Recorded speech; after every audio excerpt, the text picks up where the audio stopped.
네, 오늘의 메인 이슈를 맛보는 정치 토크 집중 공략 시간입니다. 오늘은 서른 전 더불어민주당 의원님과 이야기 나눠볼 텐데요. 지금 전화 연결돼 있습니다.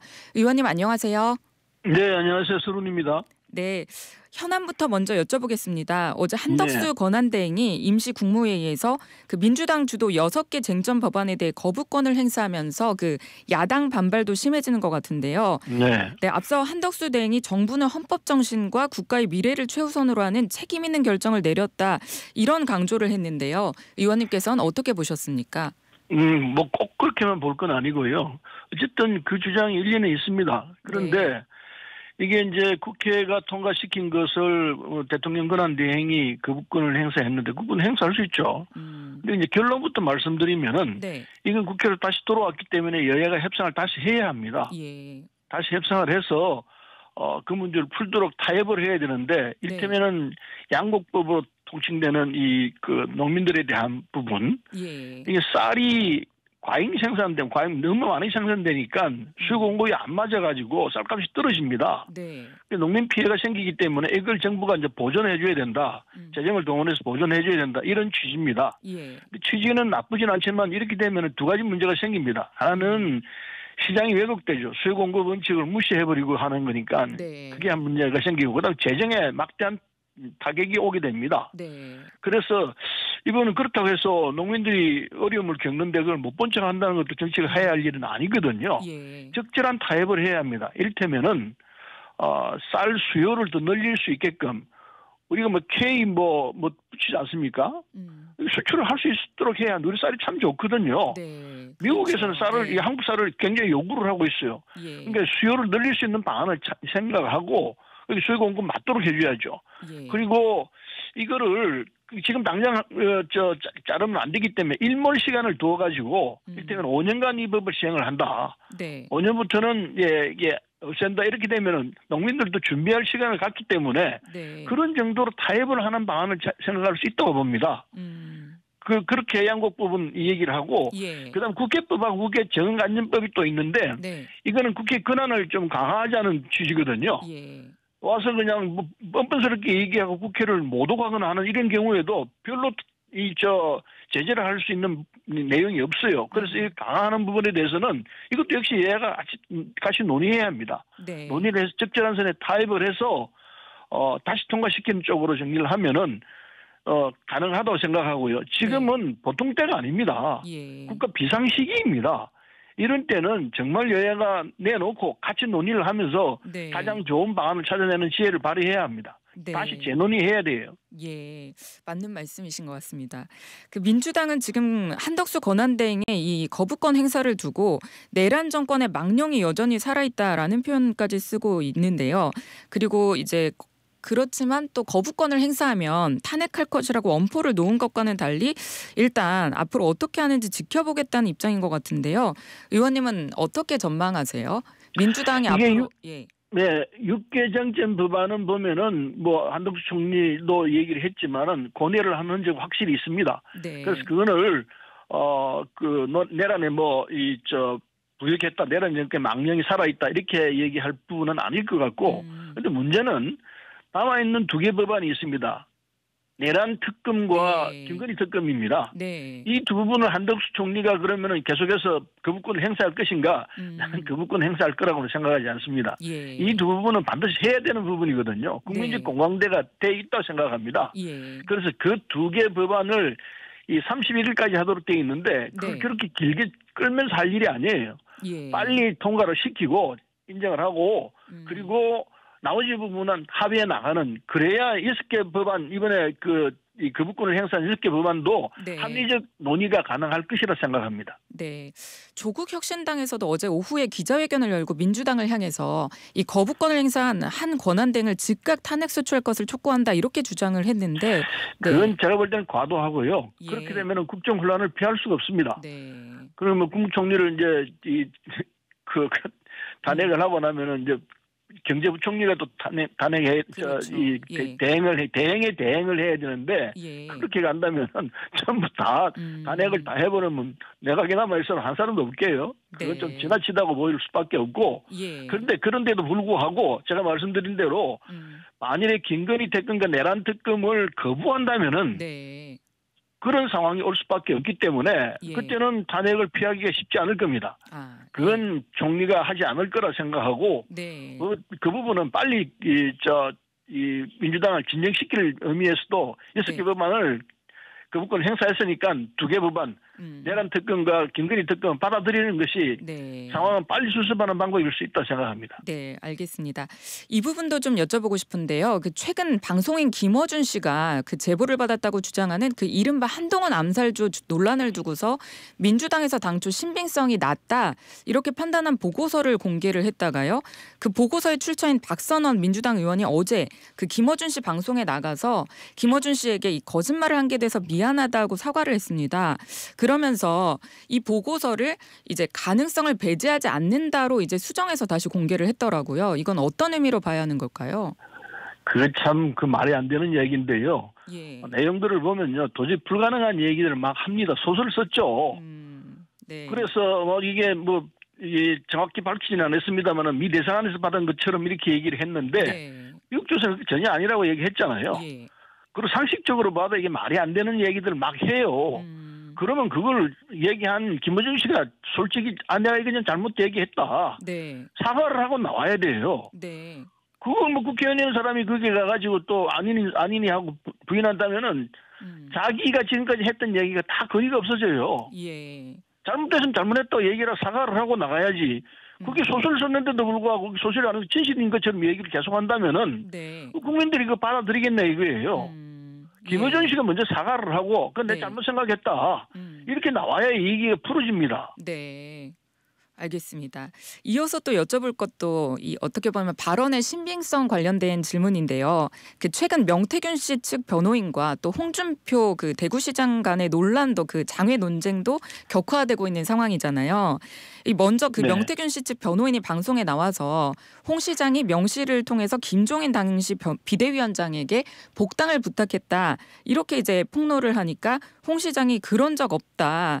이렇게 또 나오고요. 그러니까 또 명태균 씨 측 변호인이 홍 시장이 거짓말을 하고 있다. 언행을 신중히 하라. 또 이렇게 얘기를 했습니다. 누군가는 명백히 거짓말을 하는 것 같은데 어떻게 보십니까? 저는 지금까지 명태균 씨라는 사람을 잘 모릅니다만은 네. 나와 있는 내용들을 보면은 별로 거짓말 같은 거 한 것 같지는 않아요. 그래서 명태균 씨는 좀 잃을 게 없는 사람이니까 있었던 사실 그대로 얘기하는 거 아닌가 하는 생각이 드는데 네. 홍준표 시장은 이 전후 상황을 보면은 충분히 앞뒤가 안 맞는 얘기일 수 있다고 봅니다. 아, 예. 뭐 조사를 해보면 알 거예요. 네. 그거 뭐 뻔히 나올 얘기니까 시간이 이제 문제지. 예. 며칠 지나고 나면 사실 여부는 밝혀질 거라 생각하기 때문에. 예. 근데 이제 명태균 씨가 굉장히 강하게 홍 시장에 대해서 공격을 하고 있어요. 네. 뭐 나불거리지 마라 뭐 이런 뭐 맞습니다. 극한적인 이야기까지 썼는데 네. 그건 확실한 근거를 가지고 있다라는 얘기일 수도 있어요. 아, 그런데 어제 오후에 보니까요. 그 당사자인 김종인 그 비대위원장이 오마이뉴스랑 통화를 했었나 봐요. 그래서 오마이뉴스가 김종인 위원장이 그런 부탁을 받은 적이 없다. 이렇게 딱 못 박아 말했다. 이런 보도를 했는데요. 뭐 그 부분도 내용을 이제 포렌식을 했으니까 내용이 언제 어떤 식으로 얘기했다는 것까지는 안 나오더라도 네. 근거는 남아있을 거라고 보거든요. 근거는 남아있으면은 두 사람 대질신경 해보면 금방 알아요. 아, 예. 누가 거짓말 하는지 금방 알 수 있으니까 네. 김종인 위원장도 입장이 난처하니까 그런 얘기를 했는지는 모르겠습니다만 수사를 해보면 나온다고 봅니다. 네. 지금까지 명태균이라는 사람이 한 얘기를 보면은 사실과 부합되는 내용이 굉장히 많아요. 아, 예. 저는 알겠습니다. 그거로 얘기 드리고 싶습니다. 예, 알겠습니다. 홍준표 시장 이야기가 나온 김에요. 홍준표 시장이 네. 그 한 언론 인터뷰를 통해서 이제 트럼프, 시진핑, 김정은을 상대할 사람은 대한민국에 나밖에 없다고 생각한다. 이렇게 강조를 하면서 사실상 그 차기 대선 출마 선언을 한 게 화제가 됐잖아요. 이 상대당 이야기이긴 합니다만 이 여권 후보군의 이제 뭐 경쟁력 이런 부분은 어떻게 보고 계신지 궁금합니다. 뭐 본인이 뭐 출마하고 싶은 거야 자기 마음이죠. 누가 말릴 예. 사람이 있겠습니까? 그러나 국민이 어떻게 보고 있는지 특히 국민의 힘에 대한 국민적 시각은 어떤 건지 이걸 둘러보면은 지금은 겸손할 때예요. 예. 홍준표가 됐든 누가 됐든 간에 국민의 힘이 대통령으로 뽑은 윤석열 대통령이 내란을 범한 건 틀림없는 사실이기 때문에 그 책임을 면할 수 없고 그렇기 때문에 국민에게 사과하고 우리가 이렇게 한 건 참 잘못이다.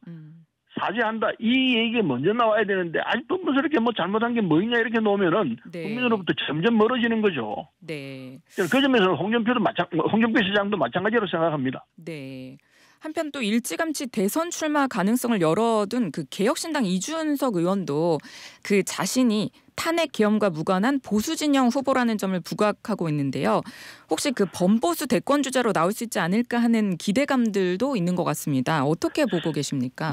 그게 하면 그 사람의 역량에 따라 달린 거겠지만은 네. 지금 이 국면에서 국민의힘 출신이라면은 예. 이 내란 사태의 책임이 다 있어요. 네. 때문에 말씀드린 대로 지금은 자제하고 예. 그리고 국민적 이 사과를 하고 나도 책임의 일부분이 있다 이렇게 나가는 것이 국민 앞에 대하는 자세이지 네. 내가 앞으로 대통령 후보 되겠다 이건요 불 났는데 불 끌 생각은 않고 불구경만 하고 있는 거나 마찬가지예요. 예. 지금 저희 4400님이 의견 주셨는데요. 역시 서른 의원이십니다. 합리적인 야당 이 시점에 꼭 필요한 분입니다. 이런 의견 주셨습니다.